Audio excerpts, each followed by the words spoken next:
বিশ্বের ইতিহাসে প্রথম ব্যক্তি হিসেবে 400 বিলিয়ন মার্কিন ডলার সম্পদের মাইলফলকে পৌঁছানোর রেকর্ড গড়লেন বৈদ্যুতিক গাড়ি নির্মাতা প্রতিষ্ঠান টেসলার প্রধান নির্বাহী কর্মকর্তা এবং স্পেসএক্সের প্রতিষ্ঠাতা ইলন মাস্ক। বুধবার মার্কিন সংবাদ মাধ্যম ব্লুমবার্গের বিলিয়নার্স ইন্ডেক্সে এমন তথ্য জানানো হয়েছে।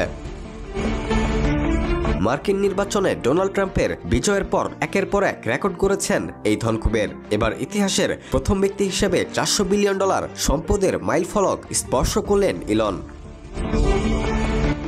ব্লুমবার্গ বিলিয়নার্স ইন্ডেক্স অনুযায়ী সম্প্রতি ইলন মাস্কের মহাকাশ গবেষণা প্রতিষ্ঠান স্পেসএক্সের আভ্যন্তরীণ শেয়ার বিক্রি তার সম্পদ বাড়ানোর ক্ষেত্রে মুখ্য ভূমিকা পালন করেছে।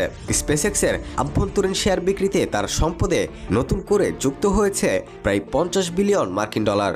শুধু তাই নয়, মাস্কের বৈদ্যুতিক গাড়ি নির্মাতা প্রতিষ্ঠান টেসলার শেয়ারের দামও বুধবার সর্বকালের সর্বোচ্চে পৌঁছেছে। সেই সুবাদে মাস্কের মোট সম্পদের পরিমাণ 447 বিলিয়ন ডলারে দাঁড়িয়েছে, যা বিশ্বের ইতিহাসে কোনো ব্যক্তির সম্পদের নতুন এক record.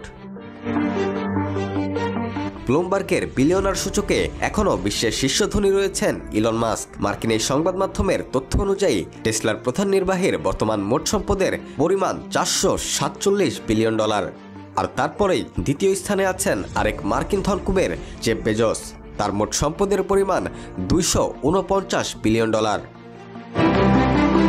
Rakibul Hasan, D news, Bangladesh.